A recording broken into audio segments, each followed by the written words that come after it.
Dans cette vidéo, nous allons aborder un aspect souvent difficile à comprendre pour les non-initiés concernant l'univers de la création, du montage et de la diffusion de vidéos.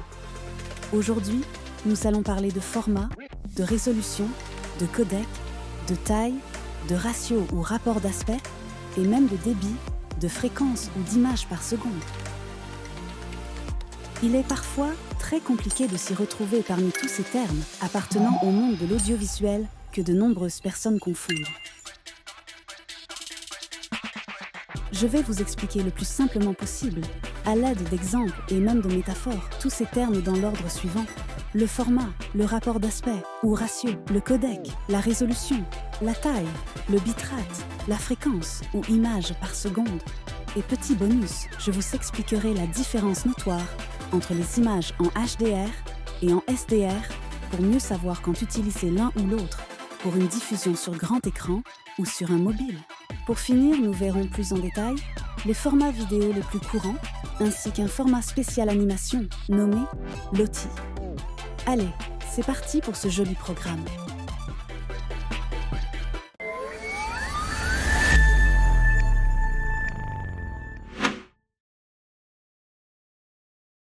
Coucou, c'est le moment où je vais laisser la place à Eva de chez Asubaka Studio. Soyez attentifs.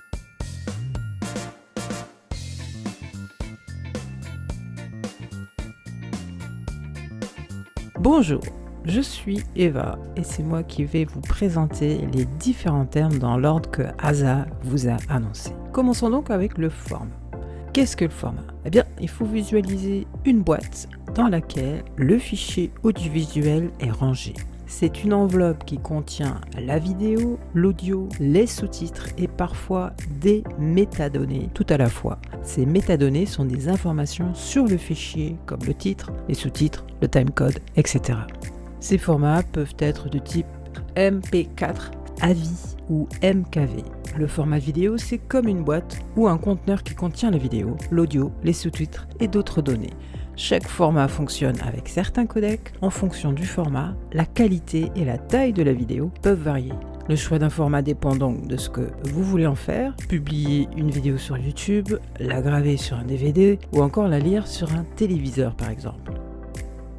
Autre terme important à connaître concernant les formats, c'est le fameux ratio. Aspect ratio en anglais ou le rapport d'aspect.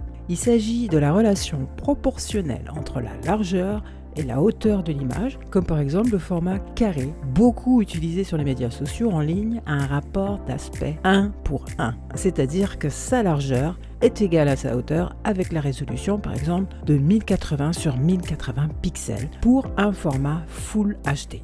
Mais le format paysage ou standard, qui a un rapport d'aspect 16/9, est aussi un format Full HD avec la résolution ici de 1080 sur 1920 pixels. Or ce même format, toujours 16/9, peut avoir aussi la résolution de 2560 x 1440 pixels et qui est appelé du coup le format 2K. C'est le double en termes de nombre de pixels de résolution, on va le voir. Ensuite, voyons les codecs. Alors, qu'est-ce qu'un codec? C'est la méthode utilisée pour compresser et décompresser les données dans un fichier vidéo ou audio. Ce codec décide comment la vidéo et l'audio sont écrits dans le fichier. Par exemple, ici des codecs de format H.260 ou H.265 pour la vidéo et MP3 ou AAC pour l'audio. Une vidéo brute peut être très lourde, ce qui la rend difficile à stocker ou à partager. Et pour résoudre ce problème, on utilise des codecs justement. Ce sont des outils qui compressent les vidéos pour les rendre plus petites et faciles à manipuler, par exemple pour des transferts entre appareils ou entre logiciels pour un montage. À la suite duquel, une fois que le montage est fini, on va décompresser les vidéos pour la diffuser par exemple sur un grand écran. Les codecs les plus répandus sont H.264 et AVC, qui sont très utilisés pour les vidéos en ligne. Alors, qui parle de compression et décompression va parler aussi de qualité de l'image et donc de résolution. Alors, qu'est-ce que c'est que la résolution? Eh bien, c'est la quantité ou la netteté de votre image. Elle est exprimée ou mesurée en nombre de pixels, c'est-à-dire des points qui forment l'image. Et mis côte à côte, lorsqu'on s'éloigne de l'image, eh bien, on ne voit plus les points, on voit une image cohérente, entière. Par exemple, une vidéo HD, donc haute définition, est aussi parfois appelée 1080p. Il contient 1080 pixels dans le sens de la largeur et 1920 pixels dans le sens de la longueur. Plus ce chiffre est élevé, plus la qualité est bonne et plus le fichier est lourd, puisque vous avez plus de points. Donc plus de qualité, mais aussi plus de poids. Je vous fais un petit rappel des résolutions les plus courantes. Vous avez le SD, c'est du standard, du 1024 sur 1668 pixels. Le HD, ou la haute définition, aussi appelé 720p, est égal à 1080 sur 720 pixels. Le Full HD, ou 1080p, est égal à 1920 sur 1080 pixels. Le 2K, qui est le double du Full HD, c'est du 2560 sur 1440 pixels. On multiplie encore par 2 avec l'Ultra HD, qui est du 4K, du 3840 sur du 2160 pixels. Et enfin, le 8K, qui est encore le double de l'Ultra HD. C'est du 7680 sur du 4320 pixels. Là, c'est vraiment pour le cinéma. Parlons maintenant d'une notion très proche mais différente, qui est la taille des fichiers. Parce que la taille d'un fichier est l'espace qu'il occupe sur votre disque dur et dépend donc du codec utilisé, parce que certains codecs compressent mieux que d'autres, et donc la taille de ce fichier sera plus ou moins gros, de la résolution, plus de pixels égale plus de données, donc ça peut alourdir le fichier, de la durée bien sûr de la vidéo, plus il y a de durée, plus il y a de données, et du débit binaire, ou le bit rate, c'est-à-dire qui mesure la quantité d'informations jouées ou lues par seconde, à savoir combien de bits par seconde. Et bien cette taille donc se mesure en octets ou en bytes en anglais. Au vu de la quantité d'informations et de la taille d'une vidéo, on parle plutôt de kilo, méga, giga ou téraoctets. Le bit, attention à ne pas confondre avec le byte, d'accord ? Le bit est l'unité de mesure qui permet de déterminer la taille d'un fichier vidéo. Attention aux conversions car un byte en anglais ou un octet en français vaut 8 bits. Vous avez bien compris ? 8 bits égale 1 byte ou 1 octet. Connaissez-vous le bitrate, donc ou débit binaire que j'ai mentionné juste un peu plus tôt? Voyons ça de plus près. Eh bien, le bitrate, c'est la quantité de données utilisées chaque seconde pour une vidéo. Il mesure en fait les kilobits par seconde, ou kbps, ou encore les mégabits par seconde, les mbps. D'accord ? Il faut vraiment se figurer un tuyau qui transporte de l'eau. Plus le tuyau est gros, et plus l'eau peut passer rapidement, ou plus de gouttes d'eau, qui sont autant d'octets d'informations, peuvent passer plus rapidement par ce tuyau. Plus le bitrate est haut, plus d'informations, plus d'octets par seconde vont pouvoir passer. Alors comment ça affecte la vidéo? Eh bien tout simplement, par exemple, une vidéo YouTube en basse qualité, 360 pixels, à un faible bitrate, l'image sera pas très belle et sera même grossière, alors qu'une vidéo en 4K, un bitrate très élevé, pour afficher tous les détails et offrir une belle qualité. On va maintenant aborder un autre terme important à connaître, ce sont les FPS, Frames per Second, ou IPS, c'est-à-dire images par seconde. Très très proche du bitrate, il indique ici combien d'images sont affichées chaque seconde dans une vidéo. Vous pouvez vraiment imaginer une vidéo comme une bande dessinée animée. Que cette bande dessinée, vous tournez les pages très vite, plus il y a d'images qui s'enchaînent rapidement, et plus le mouvement sera fluide.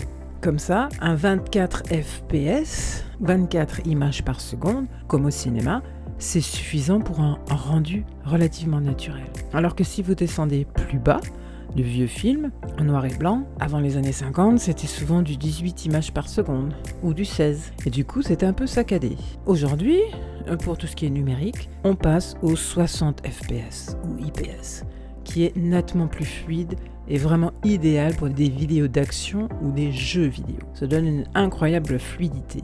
Là aussi, il y a une règle simple à retenir, c'est plus le nombre de FPS ou d'IPS est élevé, plus l'image sera fluide, mais aussi peut rendre le fichier beaucoup plus lourd. Je vais maintenant vous donner une petite métaphore pour bien comprendre tout ça. Imaginez que vous vouliez envoyer un cadeau à quelqu'un, en l'occurrence un fichier vidéo.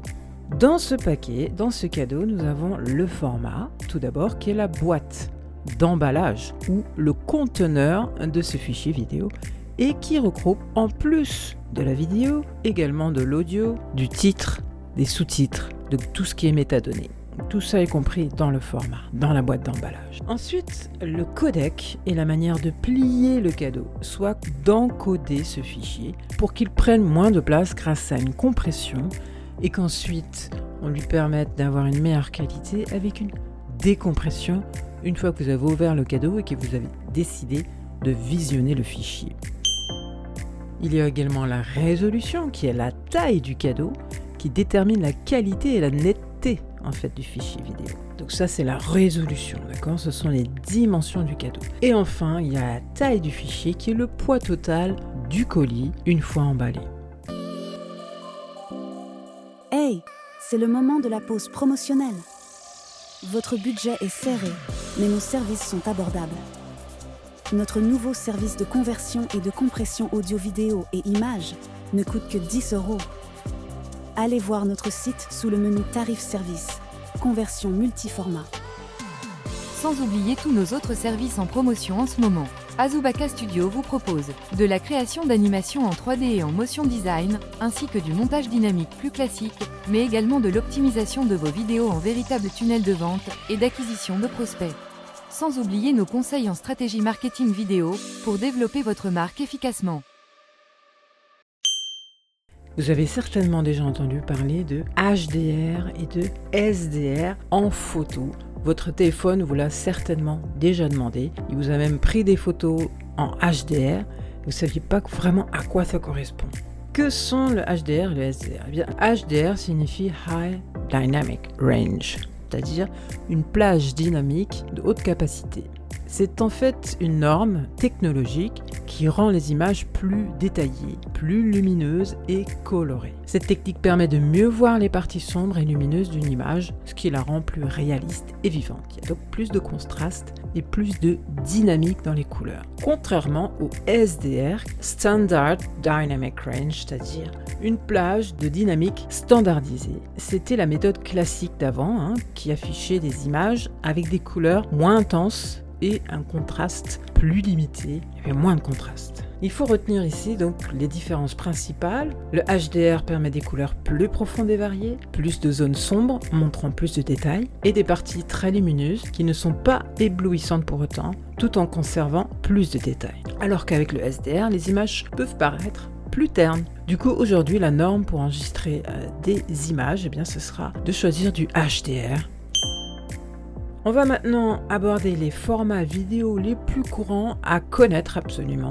C'est le MP4. Vous en avez forcément entendu parler, le MP4. C'est le format le plus utilisé aujourd'hui. Il fonctionne presque partout, sur les ordis, les téléphones. Et le principal avantage du MP4, c'est qu'il est léger et compatible donc avec beaucoup de systèmes. Même si parfois la qualité peut être un peu inférieure à d'autres formats plus pro, plus spécialisés, comme le Move, MOV, développé à l'époque par Apple pour QuickTime, et qui offre une très bonne qualité d'image et de son, mais qui du coup produit des fichiers plus lourds. Et il est compatible avec YouTube et Facebook, qui l'ont totalement intégré. Vous avez aussi le AV, qui est très connu, AVI, format cette fois-ci développé par Microsoft, qui est toujours utilisé par celui-ci, et qui fonctionne sur multi-systèmes, Windows aussi bien que Mac, aussi bien que Linux. Il offre une très très bonne qualité, mais là aussi les fichiers sont du coup plus volumineux. Format très très connu en streaming, c'est le MKV. C'est un format open source, très flexible et compatible là aussi avec tout type de codec, idéal pour les vidéos à lire en streaming ou sur un logiciel comme VLC qui est open source également. Vous avez ensuite le WMV, format de Microsoft également, pour spécifiquement son lecteur Media Player. Bonne qualité, mais du coup, trop de qualité parfois, un peu lourd et pas toujours pratique, notamment pour les utilisateurs d'Apple qui ont besoin d'un logiciel pour le convertir. Vous avez tous les formats Flash qui étaient principalement utilisés pour les vidéos en streaming sur YouTube à l'époque. C'est le fameux FLV. Il fonctionne pas sur iPhone ni iPad, donc c'est de moins en moins utilisé. Vous avez ensuite AVC HD, format qui est conçu pour les vidéos professionnelles de haute définition, notamment celles qui sont enregistrées avec des caméscopes de Sony ou Panasonic et qui sont compressables sans perte de qualité. Ça, c'est un gros avantage de ce format audiovisuel professionnel.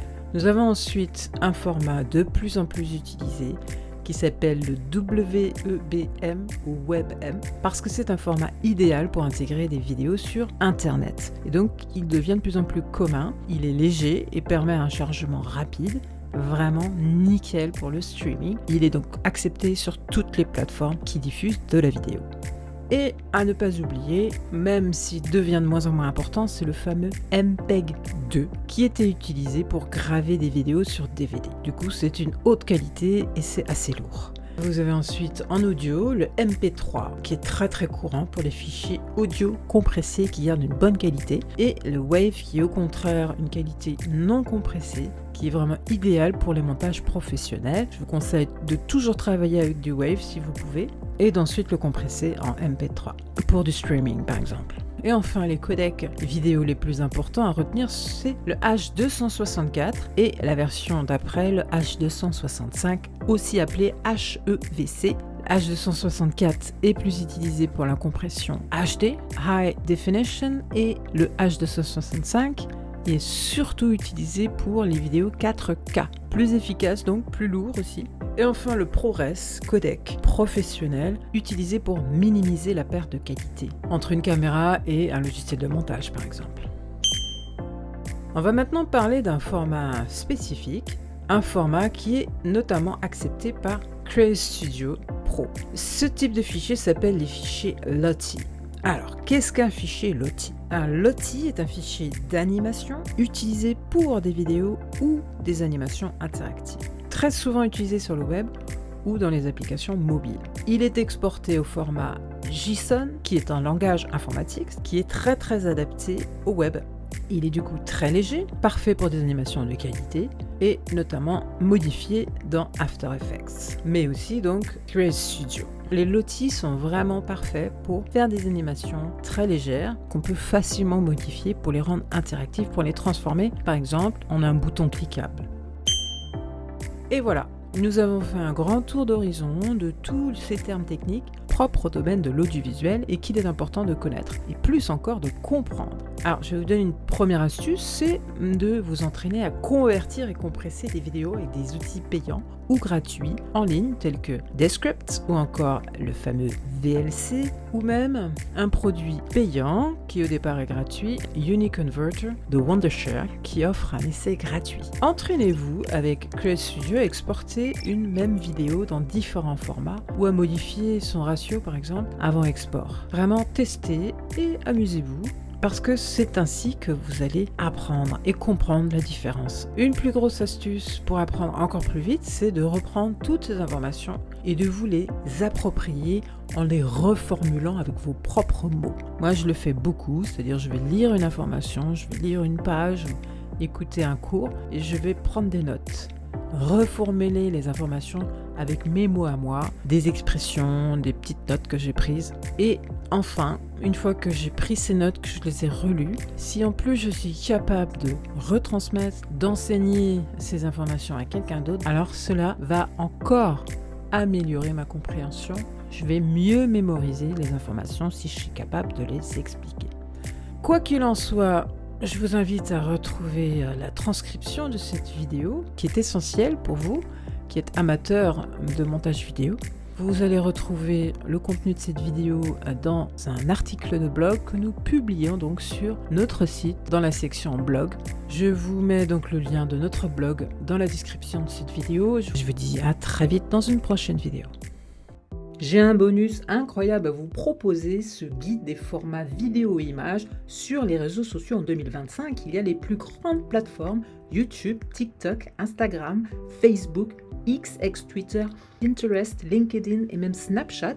Vous aurez donc tous les formats que vous pouvez publier, tout le type de contenu, que ce soit du contenu classique ou des annonces publicitaires. Tout ce qui est possible de publier selon le format, les dimensions, la taille du fichier, le type de fichier, le codec et également la durée imposée par chaque plateforme. Comme ça, vous aurez vraiment une bonne base pour savoir quoi publier sur quelle plateforme. Ce guide est entièrement gratuit, vous le retrouvez sur notre site dans la partie ressources.